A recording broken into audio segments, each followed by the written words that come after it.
இன்றைக்கி ஒன்றும் கூட்டலைன்னு சொல்லி கடையிலேருந்து வீட்டுக்கு வந்து உட்காந்தா சும்மா இருக்கிறவனை உசுப்பேத்தி விடுற மாதிரி நான் ஒரு யூடியூப்பில் ஒரு வீடியோ பார்த்தேன். அதில் அவர் என்ன சொல்கிறாருன்னா, 1ஆம் தேதி நம்ம என்னென்ன பண்ணுறோமோ அது நல்ல விஷயங்கள் பண்ணுறோமோ அதெல்லாம் இந்த வருஷம் பூரா தொடரும் அப்படின்னு. இப்போதான் ஸ்ரீராம் கூப்பிட்டாப்புல, சார் ரேஸ் கோர்ஸில் அந்த இண்டிகோவில் போய் நான் டீ சாப்பிட போகிறேன் வர்றீங்களான்னு கேட்டாப்புல.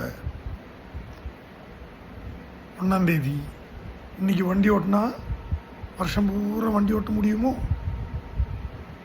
சரி, எதுக்கு இந்த சான்ஸை மிஸ் பண்ணிக்கிட்டு? நம்பிக்கை இருக்கான்னு கேட்டு எனக்கு இது வரைக்கும் நம்பிக்கை இல்லை. இப்படி பைக்கு இதில் கனெக்ட் ஆனதுனால எனக்கு ஒரு கன்ஃபியூஷன் ஆயிடுச்சு. எதுக்கு தேவையில்லாத எதுக்கு ரிஸ்க் எடுக்கிறோம்? வண்டி எடுத்து சும்மா போயிட்டு தான் வந்துடுவோம். 1ஆம் தேதியாக வண்டி ஓட்டின மாதிரி ஆச்சு இல்லை. இப்போ 5:25 ரெடி ஆகி 5:45